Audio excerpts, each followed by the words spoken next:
Dabhoi police station વિસ્તારના સુરજફળિયા ભાતુજી મંદિર પાસે જુગાર રમતો હોવાની ચોક્કસ બાતમીના આધારે ડભોઈ પીઆઈ જે.એમ. ચાવડાની સૂચના મુજબ ડિસ્ટા પોલીસને અચાનક દરોડો પાડવામાં આવ્યો હતો। આ કાર્યવાહીમાં 3 જુગારી ઝડપાઈ ગયા, જેમાં જુબેર ગુલામભાઈ કડીવાલા, વિશાલ વિક્રમભાઈ ગોકુળ, વિજય વાઘરી આરોપીઓને જુગાર રમતા રંગે હાથ ઝડપવામાં આવ્યા। જ્યારે બિસ્મિલ્લા ઉર્ફ બિસ્લો યુવાન રહેવાસી સાસોદ અને જીગર અભયસિંહ રહે બિલવાડા 2 આરોપી ભાગી ગયા હતા।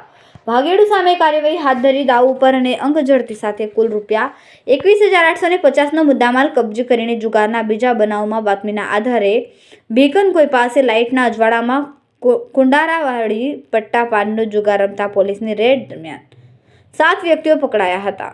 અઝરુદ્દીન લીકત, કાશમ શાહ, મલંગ શાહ, રફીફ શાહ, અયુબ શાહ, ઉસ્માન ગુલામભાઈ ઝાકીર હુસેન ફકીર તથા ફારૂક શાહ, મકબૂલ શાહ અને નૂર મોહમ્મદભાઈને ઝડપી પાડી તેઓ પાસેથી અંગ ઝડપી અને દાવ ઉપરના ₹12,350 મુદ્દામાલ સાથે જુગાર ધારા 12 મુજબ તમામ સામે કાર્યવાહી હાથ ધરીને જેલ ભેગા કરતા જુગારીઓમાં ફફડાટ વ્યાપી જવા પામ્યો છે।